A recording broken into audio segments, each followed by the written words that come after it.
Good evening, everybody, and a very warm welcome to the Fifth Estate at the Wheeler Centre. My name is Sally Warhaft, and it is so great tonight to have our guest, Tracey Spicer, who's come down from Sydney to share some thoughts and observations and reflections with us.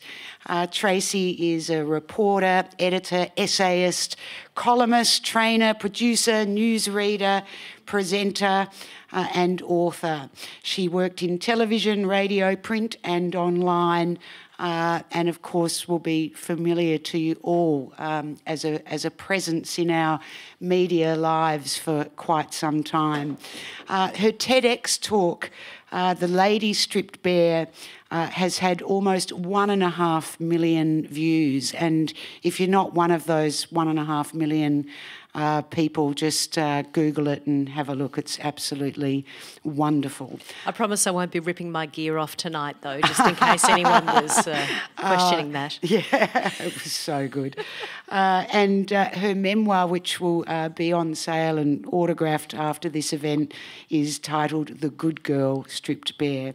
Tracey's the co-founder and national convener of Women in Media. She has a gong as a member of the Order of Australia, and it's just a pleasure to welcome Tracey Spicer. Thank you. Thank you. I want to start by asking you about, you know, the sort of your working life, which has been one of this really broad accomplishment. You're successful and you're focused and astute and worldly. Yet I wonder if it surprises you that at this moment in your career you've landed in this particular place, or does it all just make complete sense? My instinct is to say that's a lovely and generous introduction and I'm humbled by it, but I'm trying to own a lot more things these days as a woman, so thank you for that. Yeah, in retrospect, it kind of makes sense. I do pinch myself that I've ended up where I have ended up because I grew up in a very low socioeconomic area on the outskirts of Brisbane. I proudly call myself a bogan from Brizzy because my book, as well as being about gender, is about class. But I had a wonderful father who was very passionate about social justice, brought up my sister and I sitting in front of the television. It would go quiet at 6 o'clock at night and my dad would always say, "That's not fair." He'd always support the underdog. So I guess we were brought up with a real sense of trying to make the world a better place. And my mum, even though she never would have called herself a feminist, she really was. She was the first female courier driver in Queensland. And the newspaper in Brisbane, the Courier Mail, greeted this remarkable achievement with the headline, "Who would have thought women can drive after all?" So looking back, I always had a passion for equality, social justice and trying to affect change from a very early age. And yet you landed in some ways, the most unlikely of careers for this particular change. I mean, being particularly a TV media person, you're, forced into worrying about your weight. You're painted with a mask. These are institutions mostly run by powerful, entitled men. A lot of it reminds me of like the ballet. It's like being a classical ballerina almost. This sort of dance that you have to do. How does that fit, or is this what created it really for you? That came as a terrible shock to me, and out of the shock I felt galvanised to affect change. The reason I went into television journalism was because you can't be what you can't see, and where I grew up there weren't that many female role models, to be honest. So as soon as I saw Jana Wendt on television in the early 1980s I thought I want to be her, and I didn't only want to be a journalist or a news and current affairs host. I wanted to be a slight dark-haired woman of Eastern European ancestry. I seriously did, because she seems so much more sophisticated than being the bleached-haired, big-titted bogan chick from Deadcliff, okay? Yeah. So that's why I went off to do a journalism degree. Thank you, Mr. Whitlam. I never would have been able to afford to go to university if it weren't for that brief moment in history. How about a round of applause? But once I got into my chosen profession, my dream job, it was a series of stick your tits out more, dye your hair, people think blondes are stupid. You know, I want 2 inches off your hair and 2 inches off your ass. The most horrific bullying and belittling and sexual harassment of women I saw around me every day. And I retreated into this shell of being the good girl instead of standing up for myself. For more than a decade, I just thought, well, this is obviously what women have to put up with in a male-dominated workplace, and to my shame, I was silenced by it. Tell us about some key moments. I mean, obviously one was when your contract expired at Channel 10. I think you were on maternity leave. Tell us about moments like that in your career, and when you perhaps realised that being a woman, it wasn't a sort of vertical trajectory in the same way as perhaps men. Yeah, a lot of us put up with these comments, the groping, the grabbing for years and years until we draw a line in the sand and say enough. I'd seen all of my friends either sidelined or sacked once they committed the crime of becoming pregnant and having a child. We'd give going away parties to people when they had children. Women, of course, men were given a pay rise. So when I had my first child and they tried to sideline me, I went up to the meeting with the boss with a pile of papers this high, state legislation, federal legislation, union regulations, and I dumped them on the desk. He said, "Oh, Trace, you've been away for a while," because I had a very premature baby, so I had to take a little bit longer on the maternity leave than was expected. And he said, "You've been away for too long. You know, we've got some younger presenters we need to fit in the roster." And I said, "What you're suggesting is illegal and immoral, and I will take you to court." And it sounds really cool saying that now, but I was terrified. My hands were shaking under the table, my foot was jiggling, especially when he turned around and said, "Rightio, lawyers at 10 paces, see you in court." And then I thought, shit, what have I done? So I went up to HR, I told them the conversation verbatim, and I was invited back to my old job. That taught me it's worth fighting the good fight. However, it also taught me that when you do fight the good fight, you're likely to end up with a black mark against your name. So the next time I went off on maternity leave, I returned and I was sacked by email. A guy who sat 20 metres across the room sent me an email. That was when I really felt that I had to... Oh, gosh. Look, I had a choice. I could either sign the press release saying I'd chosen to leave for family reasons, which was a lie, or I could take the issue to the federal court and start a national conversation about pregnancy discrimination in the workplace, which still affects 1 in 2 women. I'm really proud that I made that decision. My mum had passed away by that stage, but I reckon she would have been proud as well. I got emails from hundreds of women and men saying the same thing happened to their wife, their daughter, their mother. And this is something we need to talk about. The fact that this is still a plague in our workplaces that sidelines women and contributes to the gender pay gap as well. I recently put my toe in the water and ran for public office. Good on you for doing that. Thanks, Tracey. Yes, thank you very much. And I'm really glad I did it. It was a really good experience.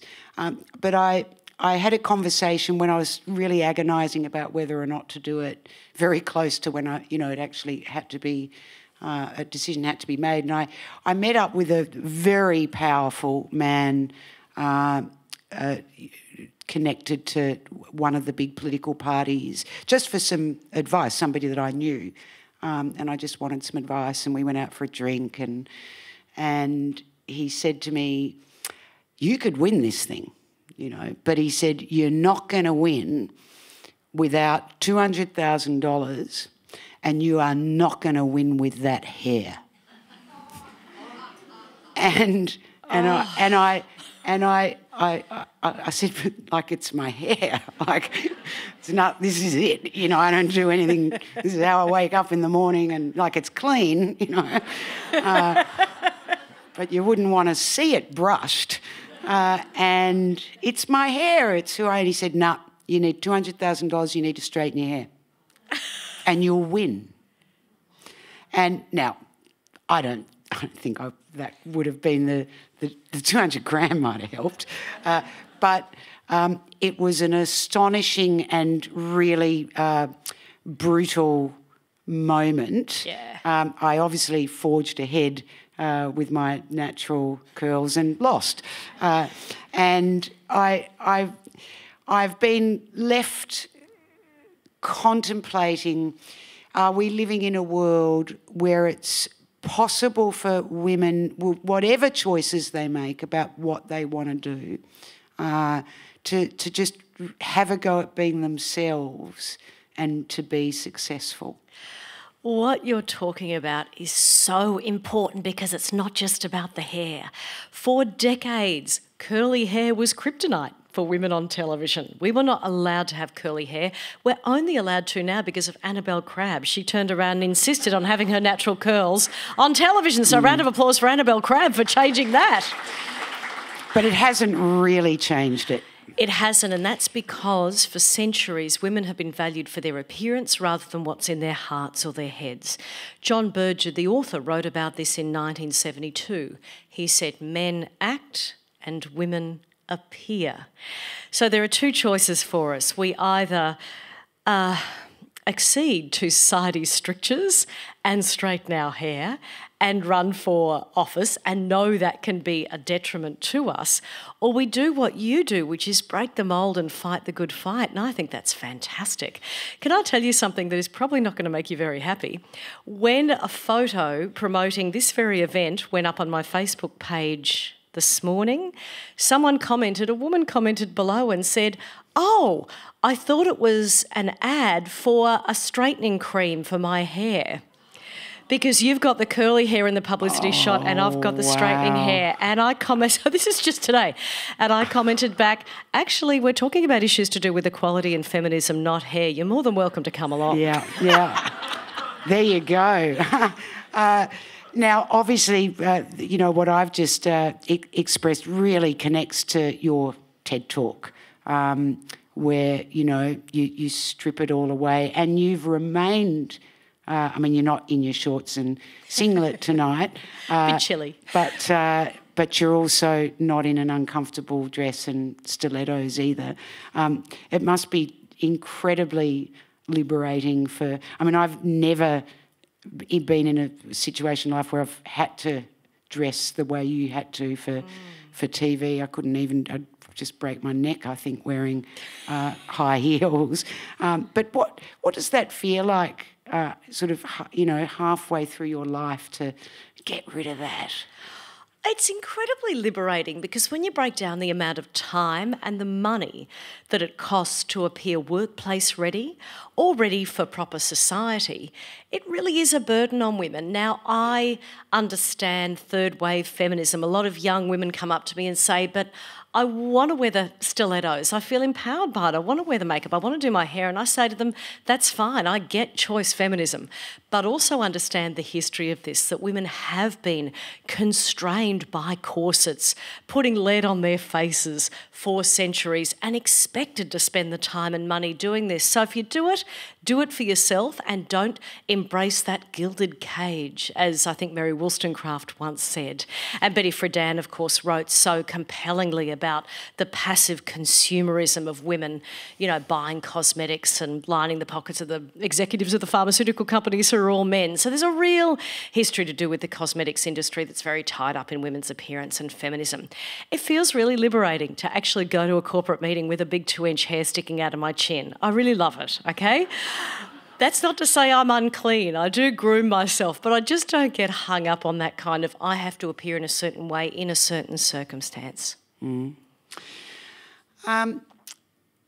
Here we are, 2 years since a lawsuit was filed against Fox News chairman Roger Ailes. It's not even 12 months, I realised today. It seems we've been in the post-Harvey Weinstein effect for a lot longer than almost 10 months, be a year in October, catapulted into Me Too.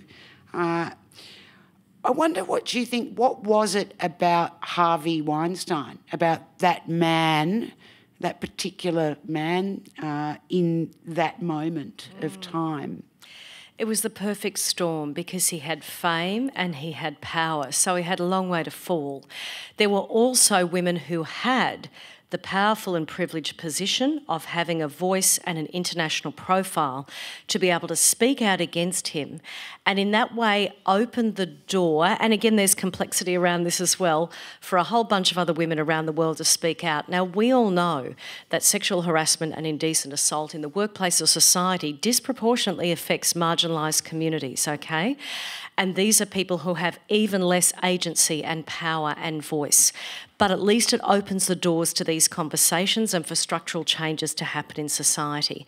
A lot of people are engaged in a bit of a backlash against Time's Up at the moment, and I understand that, saying, oh, but this is just for privileged women in Hollywood. It's not. What we're trying to do now is to bring this movement to everyone, because we know that people on the factory floor and in retail jobs and in hospitality are really badly affected by sexual harassment. I think one of the unions found that 9 out of 10 hospitality workers have been groped or grabbed either by a customer or a manager. This is where the conversation needs to go now. There are lots of divisions, aren't there, in Me Too? There's a lot of angst and some nastiness. There's, men pitted against women and women pitted against other women and elites and ordinary people. And does it? I mean, I'm very excited about it. I think a lot of people are. But I wonder how precarious the whole movement is. In 10, 15 years' time, are we just going to be looking back at a lot of noise that happened around Harvey Weinstein? No, is the very short answer to that. If you look at the history of feminism, it comes in bursts. There are always divisions. Remember the suffragettes in the UK, when they got the vote for women, they only got the vote for women with property. There were divisions in that movement, fierce divisions, and a lot of anger that the vote wasn't achieved for all women until many, many years later. I think it's healthy that there's conversation and debate about this. And I also know, by understanding the lessons of history, that we are making huge advances at the moment. We can feel the ground shifting beneath our feet. Certainly there'll be backlash. There's a bit of backlash at the moment. There'll be more to come undoubtedly. Because when you shift power in society, there's a lot of people who aren't going to like that, and there's a lot of people who are going to fight against it. Tell us what you think about how it's playing out in Australia uniquely. So a very blokey, matey and very conservative culture. What are you seeing that's particular to Australia? You've articulated that beautifully, and I think you read my mind, because on top of that, and I don't think anyone can debate that characterisation of this country's history, we also have some of the toughest defamation laws in the world. When I sent out my tweet in October saying I was investigating 2 men, and one of those men was Don Burke, that was who I had in mind, I knew that this would be an uphill battle. That's why I got the ABC and Fairfax together, 2 investigative teams, 2 sets of lawyers, 2 sets of protection. It's incredibly hard to do one of these stories because our defamation laws act to protect the wealthy and powerful. There's no doubt about that. We don't have First Amendment protections like they do in the United States. And we've got this very conservative, blokey, uber-masculine history to our country. We're moving much more slowly than the States. But in a way, I'm a glass half full kind of gal. In a way, that's good because we're moving safely. And judging by the conversations I'm having at all levels, at the community sector when it comes to sexual assault centres, at a boardroom level and at a government level, people are taking this seriously. There's structural change happening at the moment that will protect people in the next generation. It's just happening really slowly. I sort of, if we reflect on some of the local things aside from Don Burke, in Melbourne, of course, we've had the saga with Robert Doyle, which has been the biggest political scalp so far in Australia, and the subsequent investigation and the Freckleton report, and a real tension and a really important question about rights to information. So at this stage, the only people that have read the Freckleton report, I think, are men, and where the perpetrator has been able to read it, but the people, the victims of it, have not. Now, it is complicated in terms of promises of confidentiality and so on, but they're the basic facts of it. And those questions are just dangling there, a real sense I have that people just want them to go away. And in Australia, there's often a kind of culture where it just does go away. You leave it long enough and people will just kind of forget about it. But that at the end of this story, you have 3 women who, you know, it was just a shocking experience in their lives going public about it. So, you know, that's one incident, and there's something to me very Australian about the lack of resolution in it, and this just going away. We have the current Sarah Hanson-Young and David Lyon-Home issue, and I think it looks like she's going to push for defamation. But again, in the context of what's going on with Me Too, very, very complicated, because her defence will be one of you know, connected to this idea of slut shaming, and therefore, you know, as a feminist, she wants to defend, obviously, this outrageous comments. But to do that, she's going to have to be saying, I'm not the person you describe me as, but what would be wrong with that if she was? It's a really good point. So it'll end up being a conversation around sexual agency as well. That's why I think it's a really interesting case. In answer to your first contention with regards to Robert Doyle, I had a very interesting conversation with Tessa Sullivan around about the time that she found out she wasn't going to be able to have a look at the Freckleton report. I've now received 2,000 disclosures from women and a handful from men, actually, in all industries. And one thing that stands out is their absolute feeling of disempowerment when this happens. And the fact that 50% of them did try to complain, did try to do something. And what Tessa expressed to me was that absolute disempowerment, that I've taken all this action and I still can't even look at the independent report. That is a real issue that needs to be looked at, and hopefully this national inquiry into sexual harassment in the workplace has terms of reference that are wide enough that look at these things, that look at the statute of limitations, because I don't know how many of you know this, but if you want to put in a complaint to the Human Rights and Equal Opportunities Commission, depending upon which state or territory you're in, you have to do it within 6 months to a year. Certainly you can be given an exemption by the particular commissioner, but usually you've got to do it really quickly. Now, I've got women contacting me who were indecently assaulted in the workplace when they were 16, and they are 73 now when they finally build up the confidence to contact me. So these are the levers, the policies and procedures we have to look at. The other sort of one that popped into my mind was the Prime Minister's response to the Barnaby Joyce saga. And obviously this is not a Me Too issue, but it is an issue about the way the most powerful man in Australia is responding to people's, you know, very personal issues, and coming out with a ban on sexual relations in the office, which, honest to God, you know, if you work in politics, I don't know where else you're meant to meet anyone. Or journalism for that matter. Or journalism for that matter. But this sort of moralising, you know, now there are subtleties and complexities in all of these stories that I just feel like Australia has not shown any evidence of being up to sorting through at the sort of structural levels. It was such a ludicrous response from the Prime Minister, because we all know that sexual harassment is not necessarily about sex, it's about power. The industries where we see the most sexual harassment is where you see a lot of men in leadership positions and a lot of women in lower paid, lower power roles.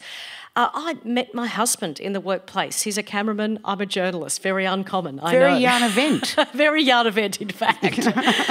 And, you know, that whole idea of we have to ban office relationships, oh, no one's allowed to flirt anymore, oh, I can't say that someone's got a nice dress on. It's actually just a straw man argument. It's a sideline. It's trying to detract us from debating the real issues, which are these huge power imbalances. So what for you are the most problematic sort of flaws of Me Too? Oh, that's a really good question. I mean, like with any movement that has built so quickly, I think there's a lot of them. I would have to say that one of the great flaws internationally and in Australia is that we haven't brought everyone along with us quickly enough. There are a lot of women who contact me, women with disabilities or women of colour, who say, I don't see a lot of stories about people like me who are affected in the workplace. So I do think we have failed to a degree to bring everyone along with us, the most disempowered people in our community. And that's a combination of things, you know, one of the reasons being that it's all moved along so quickly. And the media tends to focus, I mean, with these 2,000 disclosures, I'm pitching stories to the media all the time. The next ones that we're doing, I'm doing with the Saturday paper, as well as The Guardian, as well as News Corp. So there's a lot of stories on the boil. The media is flawed, and it wants stories about powerful, high-profile people, not necessarily disadvantaged people. So that's where we need to look now. And how do you do that? I've got really good stories like that have started coming in that I want to focus on now, and I've just got to keep pitching them until they run them, I figure. Mm. And I mean, this is, you know, I guess the most obvious question about determining when there's enough evidence and where the bar is. So, Australian examples, you've got, Don Burke, seems pretty clear.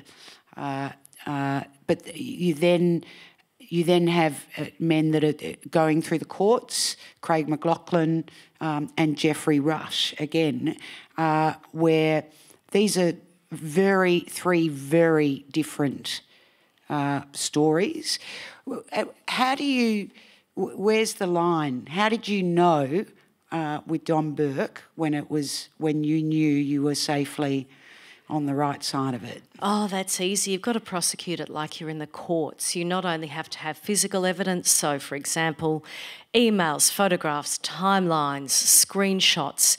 And when I say evidence, and this is really breaking it down, with Don Burke we spoke to about 60 to 70 people. And then we spoke to their friends and their family and who they told at the time and built a timeline. And then we had to get them to say, if this goes to court, will you testify? And we had to get them to sign stat decs. And then that was run through 2 sets of lawyers. So this is the extent you have to go to, almost prosecuting it as if you're a lawyer. And how do you do that on behalf of women that are not involved in a story with a figure like him, where it is an everyday anonymous kind of setting? You have to go through the same process, but it's harder because these high-profile people they're very well known, obviously, so people are going to come forward about them. But with a lot of people in other workplaces, I've only got, say, 1, 2, maybe 3 people who've come forward about that one person. So I can't do stories on those people, and that's where it's incredibly difficult with our defamation laws. I can certainly connect them with lawyers or counselling services, which is what I've done with every person who's disclosed to me. Do you know what, though? The vast majority of people who've contacted me have said, look, I don't want you to do anything. I just wanted to tell someone and I wanted to be believed. It's a process of catharsis. One woman who I met a couple of weeks ago, actually, in Sydney's West, she's 70 and she had a terrible incident in a bakery when she was just 16 years old. It scarred her entire life. I said, what do you want? She said, I want to sit in a room with this man if he's still alive. If he's still alive, he'll be in his 80s or 90s. And she said, I want to say to him how he's ruined my life. So there's a lot of this conversation around some kind of restorative justice that doesn't involve any kind of journalistic investigation. Mm. What have you learned about our legal system? I've learned that it's incredibly flawed. I mean, we had a legal roundtable through Now Australia, which is the not-for-profit that we set up to try to help people in every industry. And lawyers just said, look, a lot of our legal system is not kept up with society's mores and with problems in the workplace, and in fact with women even being in the workplace in such large numbers as they are, but that's a whole other discussion. The payouts for sexual harassment are incredibly low, even though people suffer PTSD for the rest of their lives. I don't think people actually really took into account in our legal system how much this damages people. There's a statute of limitations issue. There's a whole bunch of things we need to look at in both the criminal system and the civil system. If you're interested in the criminal system, you should read the book by Bree Lee, Eggshell Skull, which is amazing. She's a young lawyer who takes her case to court when she was sexually assaulted as a 12-year-old. And she breaks down a lot of the problems in the Queensland criminal system. So we need lawyers who are confident enough and strong enough to lobby and speak out about the problems in our legal system at the moment. Mm. And what have you learned about men that you didn't know 10 years ago through these, not about the behaviour that is connected to Me Too, but about the desire of many men that is exactly the same as the desire of women for the kind of world we'd like to live in, who feel displaced or uncertain of their role, which is huge, in this movement. I learned about the code of mateship. I've been reading a lot of Dr. Michael Flood. He's an amazing researcher from Queensland in this area of masculinity and particularly toxic masculinity. A lot of men I've spoken to really want to help out, really good men, want to be great bystanders, want to be good allies in this movement. But so many feel silenced by the code of mateship. Let me give you a really strong example of that. When we were doing the Don Burke story, I spoke to a lot of men who I've known for years, right? Camera operators, researchers, producers, who said, oh, look, he was a bully. He was a bully to a lot of men as well as sexually harassing women. And I said, well, can you please talk on camera about this? That would really help the women who are putting themselves on the line to go on camera and talk about this. They said, oh, no, I couldn't. I couldn't speak out at the time and I couldn't speak out now because that's just not what you do as a bloke. So I started thinking about this code of mateship that silences men. That means when a lot of men see women being sexually harassed, they're frightened about speaking out because they might be speaking out against other men and that makes them feel uncomfortable and that they might be targeted. So what I want to do now, and I've done a lot of interviews with places like Triple M, I've written columns for GQ magazine, I want to talk to men about this code of mateship because toxic masculinity in a patriarchal culture is not only not good for women, it's not good for men as well.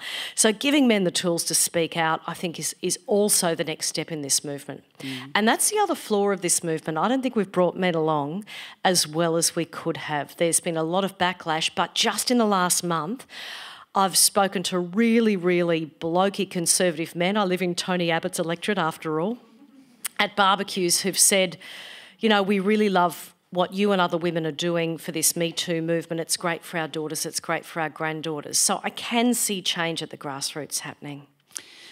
In your TED Talk and your written work, you say to women, you can change things.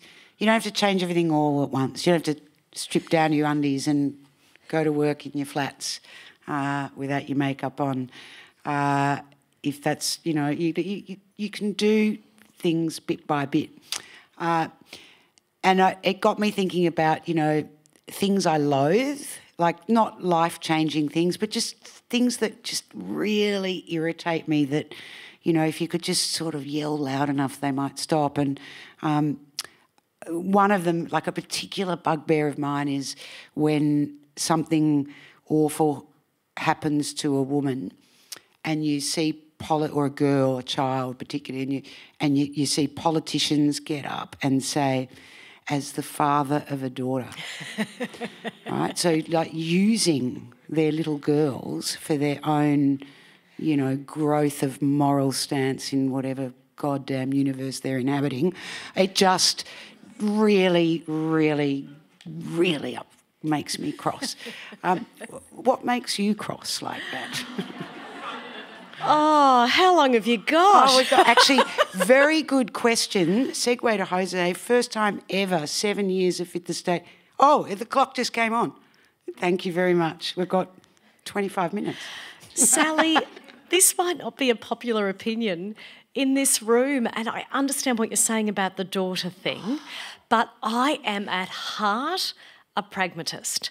I don't think it's right that men are only on board if they have a daughter or a granddaughter. Exactly. But do you know what? Yeah. If that's what it takes to get people across the line, I ain't going to be complaining too loudly, because I'm interested in the language of influence and I'm interested in the levers of power. Different people are influenced by different things. For example, and this is why the Me Too movement is so powerful, storytelling is what changes hearts and minds. We can look at data until we're blue in the face, and we need data to back things up. But it is the anecdotes that we tell the men around us. A lot of men in the media have said to me, gosh, I didn't think there was much to this Me Too thing until one of my colleagues came up and said this has happened to her, and I didn't realise she seemed like a tough bird. I didn't think that would, worry her or whatever. And I kind of internally roll my eyes, but whatever it takes to get people over the line, I think that's great. I'll tell you what infuriates me more. Who here has seen the sexual violence pyramid or knows of the sexual violence pyramid? Please promise me you'll Google it when you get home. It is what causes all these problems, okay? So on the wide base of the pyramid are sexist and bigoted attitudes. On the next level of the pyramid are sexist and bigoted jokes and words. Above that is the groping and the grabbing. Above that is the sexual assault and the rape. And above that is homicide, okay? So what infuriates me is when people say, oh, well, it was just a joke, it meant nothing. It does not mean nothing. By accepting and laughing at those sexist jokes in the workplace or society, any of us are supporting the serial predators and murderers at the top of that pyramid. That's what infuriates me. I think there's more optimism for your fury than mine, actually, because I feel like that's actually something that is changing a bit. I feel like it might be, but I'm a bit afraid to be too optimistic. I mean, it does feel like in the past nearly 12 months, something in that has shifted. In fact, a really wrenching example here in Melbourne was the murder of Eurydice Dixon and a response by the police, which, there was a murderer on the loose. The police said, be careful. At any other moment in time in this country or any other, that would have been a pretty reasonable thing to say. But it was grabbed onto so quickly and so movingly. And in fact, I thought the police's response was just absolutely fantastic and incredibly moving. And I felt that was a real sort of moment where in that kind of a situation something like that was reversed and apologised for. That made me think, wow, that just would not have happened. Well, we know that it didn't happen in the years preceding with any other such horrific incident. So, I agree with you entirely. And the most important thing about what the police did there was they opened a conversation for people in their lounge rooms about what was acceptable as a response to something as horrific as that. In our own lounge room, I've got a boy and a girl, 12 and 13 years of age, and my husband and I talked about it. Now, my husband's pretty on board with this stuff, but he said to me, I don't understand what's wrong with saying to our 12-year-old daughter when you go out at night, be careful. And that opened up a conversation for me to say, but why wouldn't we say that to our 13-year-old son as well, rather than make it a gendered thing? It was only when I said to him, do you realise, Jace, that for my whole life, I'm 51 years of age, I've walked in the dark with my keys between two fingers. And I said to him, you don't have to do that, do you? And he said, no. That's where storytelling in the lounge room is really important. And that was a huge conversation. I had the same conversation in my home, also with a son and daughter, although they're only 3, so I've got a bit of time for this one to sink in, I'm really, Australia can be slow, but it can't be that slow.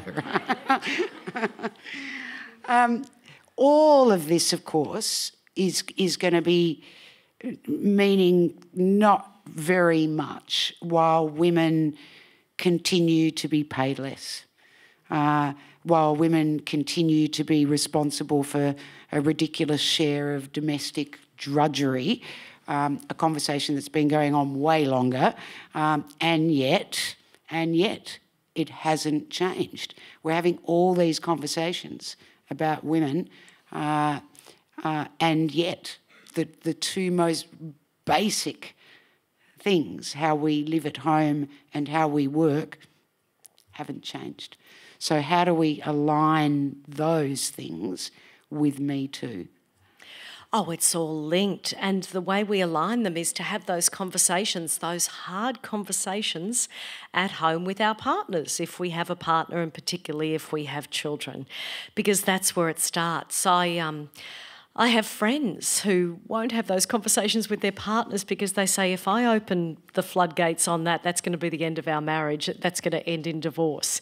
And yet that's the role modelling that their children are seeing. You know, the mother working and doing all the unpaid work around the house, and this is what the kids are being brought up with. So unless we have those hard conversations, and it's kind of unfair that women have to also do that unpaid work of having those conversations. I would much rather see, you know, powerful men shaking this up. I mean, I totally get, though, why men wouldn't want to give this game up. It'd be so great, wouldn't it? Just to be paid more and do less housework. It'd just be... It's a pretty good gig. Well, look at your 3-year-olds when they're in a sandpit. No one wants to give up the toys. Yeah, that's right. I mean, I don't feel like the same momentum is there with that because it's kind of boring. You know, there's nothing new to say. No one could compose a tweet that was interesting, really, about, you know, that. So how do you make it interesting again? I would disagree. I think there's a lot of really good humorists who are writing about this stuff at the moment. Who's read the Caitlin Moran books? She's a UK columnist and humorist. She writes really engagingly about this stuff. I think there's some fantastic cartoons about it. I do think that we're at the stage where we're laughing about it and talking about it. We've just got to get to the next stage of change being affected. And if it's going to be affected, it'll happen now. This is a huge wave of feminism, and we can't see how big it is because we're right in the middle of it. If you would like to ask a question to Tracey, just put up your hand and one of our wonderful ushers will, if they put a microphone in it, then you can begin to talk. There we are, hands galore. Feel free to ask me anything, I'm very indiscreet. Go ahead. Hi, thanks very much for the interesting conversation. I'm really interested in your comments around the pyramid of sexual harassment leading up to rape at the top, and I feel like I've had so many of those conversations with people in my life over the last many years, but also in particular the last couple of months. And I'm wondering what you think the big change needs to be to see the kind of shift in violence against women, like we saw around the King hits being rebranded to coward punches, which the media had a huge role to play in, and then having lockout laws in Sydney, which essentially was because of the death of some young men. How do we get that same kind of serious cultural, societal shift for violence against women? Because, I just kind of feel like I don't really know what else to do. Thank you for everything that you have done and that you are doing. Never underestimate the power of one person. I did a documentary in Uganda on one woman who changed the domestic violence laws there. She was a survivor and she lived in a rural and regional area that was 3 hours out of Kampala. So if that woman, Jennifer, can change the laws in that country, every one of us in this room can affect enormous change. I would venture to say that we're seeing great change around that at the moment, and a lot of it's being driven by organisations like Our Watch when it comes to the language. Just to compare it with regards to the King hit thing, I think that's a really great parallel to draw. I like it when we have conversations about domestic violence being domestic terrorism.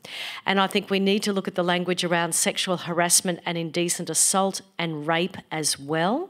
What we're seeing that's positive at the moment is the way the media is responding to this kind of stuff. We're finally seeing the tabloids getting on board with putting the blame where it lies and not always calling the guy who kills the family a good bloke. I know we saw that in WA a couple of months ago. That was horrific. But just in the last couple of weeks, I've seen much more responsible reporting even by the tabloids. So we're seeing a great shift there at the moment. Look, I don't want to be the curly-haired downer on this stage, but I would say we've also in the last couple of weeks had a murder story where I noticed the man was named and the woman, a 16-year-old girl, was the girl in the barrel. Oh, yes. You know? Terrible. So Terrible. I'm not as taken on that change being as pervasive as, you know. But that's also the confluence of the laws in that state and the media reporting of it. That's why we need, and that's where Our Watch is doing a great job, the overarching response. You're absolutely right. But again, I'm optimistic in this area because I see a desire on the behalf of editors to change this, driven largely by the incredible work of Jane Gilmore down here. She has done more than anybody in changing that language.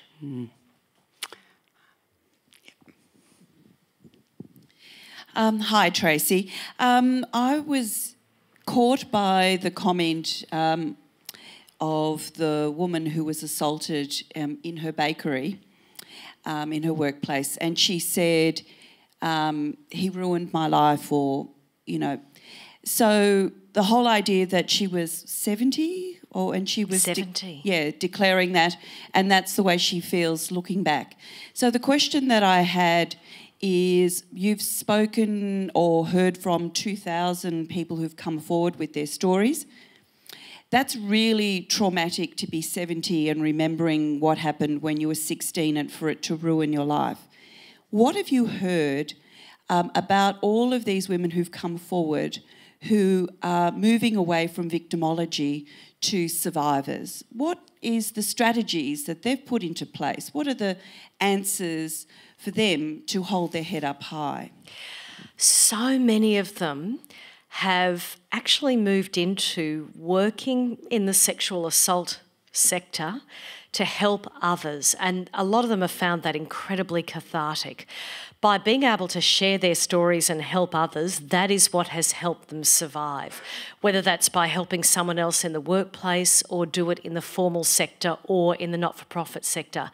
The vast majority of people who are helping us volunteer for Now Australia are survivors of indecent assault or sexual harassment. So by being able to turn their tragedy into something positive for somebody else, that's been really powerful. A lot of them have gone on and studied stuff like journalism or law and then worked in that particular area, and I find that really encouraging and inspiring. But honestly, to go back to what I said earlier, the most empowering thing for a lot of the women who've contacted me is purely to articulate that this happened to them and to have someone bear witness to that. It's so difficult though, isn't it, for women who want to take the next step and get something more than a conversation in a room, when for the vast majority all you hear is, I kind of wish I hadn't gone down that path. There's something of a sort of the shameful whistleblower or, you know, where it just doesn't go well. And for those women who want to be able to do it and stay in the job that they're in and just be able to do their job, how do we figure that out about supporting women so they, you know, this happened and this is what I want to happen because of it, and then I just want to get back to work? There's a lot of practical things we can do in the workplace. There's a lot of best practice around the world, but I'll leave that to the lawyers and the executives and the inquiry to deal with. What I'm more interested in is the transferal of the concept of shame. Most people who've contacted me say, I feel so ashamed. either that this happened, they blame themselves, or that they complained to a certain level but never took it earlier and they feel that they didn't fight the good fight enough for their female colleagues. There's all this internalising of shame. What we're seeing at the moment is that shame being shifted to where it should rightly lie, and that is with the perpetrator and the people who covered it up. The conversations I'm hearing around board tables and at an executive level are conversations of shame, conversations out of the mouths of power brokers saying, I'm ashamed that I didn't do anything about this earlier. So what I would say to women who are feeling ashamed, feeling that they don't want to speak out is, speak out, it's incredibly cathartic, and put the shame where it belongs, on the perpetrators and the protectors. Mm. Next. Yep, great. Yes, hello. Before Harvey Weinstein was prosecuted, Meryl Streep called him a god. Is Hollywood hypocritical? Oh, very pointed question. I think that, there are always going to be people who protect perpetrators. I don't want to point the finger at someone, that person that you've named, because I don't know whether she knew what Harvey Weinstein was doing or whether she didn't know. I'm not across Hollywood enough to be able to mention that.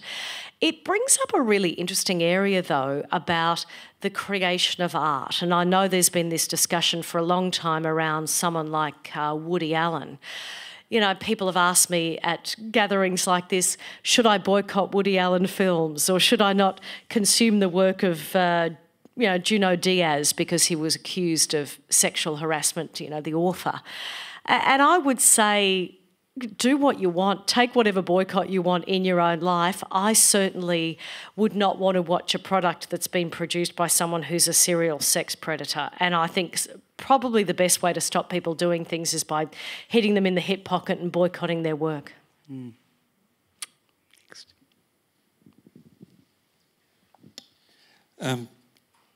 One of the things that interests me all the way along with all these conversations is that, do you think there's a fundamental misunderstanding of the men and people in general, but men in particular, of the impact of what they're doing?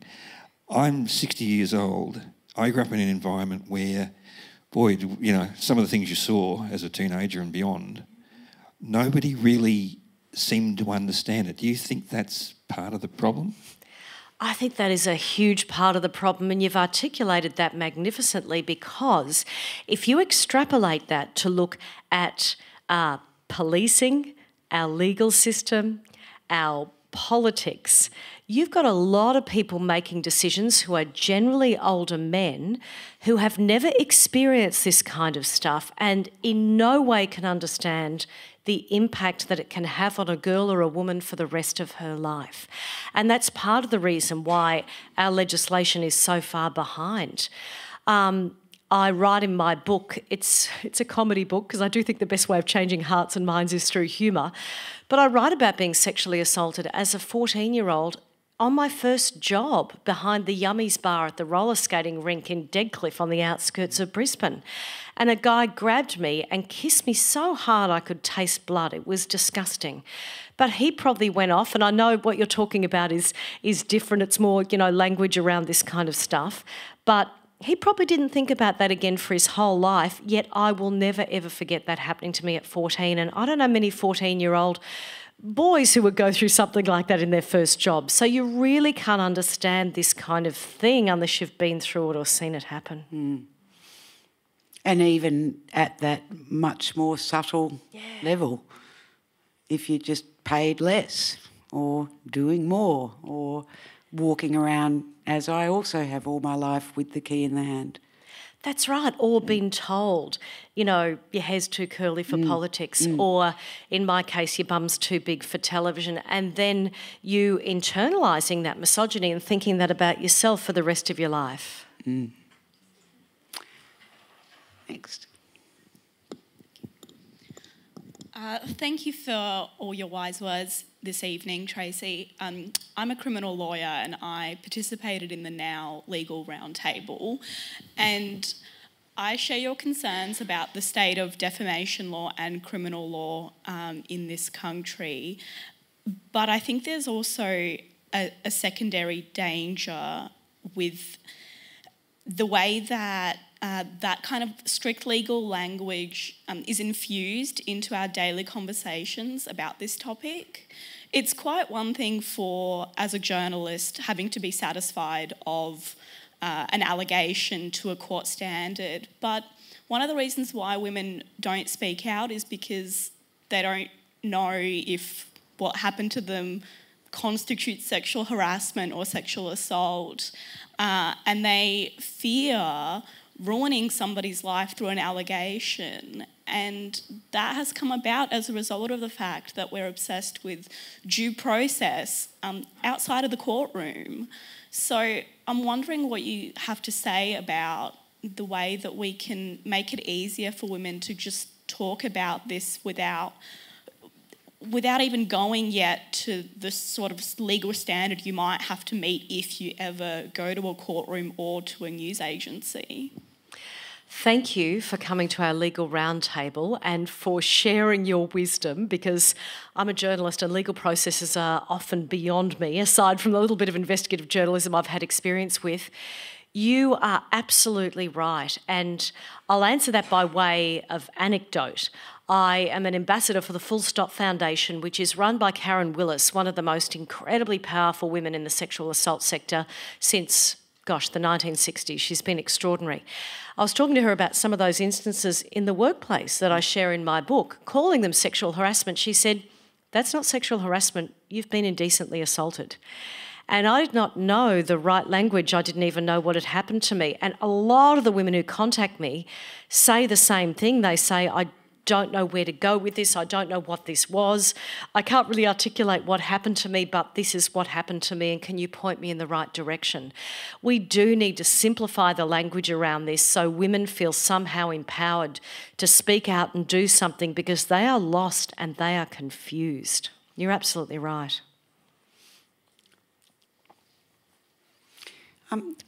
While we bring the microphone up here, are you finding that younger women have a different take on this? Yes, and I find as well as that older women, my age and older, seem to be very split into two distinct camps. I feel that there's a lot of tremendous support from third and fourth wave feminists. I'm very inspired by the next generation. There's a lot of support by some older women who say, "Thank goodness that we're talking about this and doing something. This happened to me my whole life. It was so wrong." But there's also some older women who say, "Gosh, that's just the way it was. I stood up for myself. Why can't everyone else stand up for themselves?" And I know that infuriates a lot of young women, because they think, "Gosh, I would hope that my elders would want to make life better for me," rather than saying that's just what you've got to put up with. However, equally, I understand the women in the workplace and the generation ahead of me. Often there was only a handful of women in the workplace, and they just had to kind of toughen up, ally with the patriarchy just to get ahead. So I see it from all points of view. It's very complex. Tracey, on the question of language, the use of domestic violence for murder. Murder is horrific, whether it's in a park or at home. Is this helpful to keep using this qualifier? Yeah, we need to change the language around that. When I worked down here for 3AW, which I think was about 25, 27 years ago now, I was a police reporter and I had a scanner next to my bed. I kept hearing back this. in the day, sorry to interrupt, when they employed women at 3AW. That's... Yes, that is exactly right, sister. It is quite a shame that there aren't more female voices on that station in 2018. Yeah. So true. I heard on the scanner next to my bed this code 10, code 10. I said to the boss, "What is a code 10 and why don't we ever cover it?" He said, "Oh, that's just domestic violence. It's some guy giving his wife the back of his hand. What goes on behind closed doors stays there. It's a private matter." And it was such a stain on society and our industry at that time that none of us questioned that. That could have happened on Fitzroy Street, St Kilda, and it would lead the bulletin. But because it happened behind closed doors, it was like the tree that fell in the forest. Did anybody hear? Part of that reason, I think, is because of that word domestic. It's just a domestic. That was used all the time, all those decades ago. We need to look at the language around it. I agree entirely. Do you have any suggestions? I don't, but I know that Our Watch is best placed to do that because they are doing the robust research that we need to look at to change the language. It is a fascinating conversation, Tracey, and I congratulate you, and I'm, inspired by you seizing this at this moment in your career and your life, and I just can't wait to see how it all pans out. I think it is going to be better. I do, and I think it's step by step, isn't it? Even when we want some leaps and bounds, but it really is great to have your optimism and the incredibly hard work that you bring to this. So we're really grateful that you came to talk to us. Thank you so much. Thank you. It was great to have a bit of an extended question time and terrific questions tonight, and we'll see you all again soon. Thank you, Tracey Spicer. Thank you, Sally.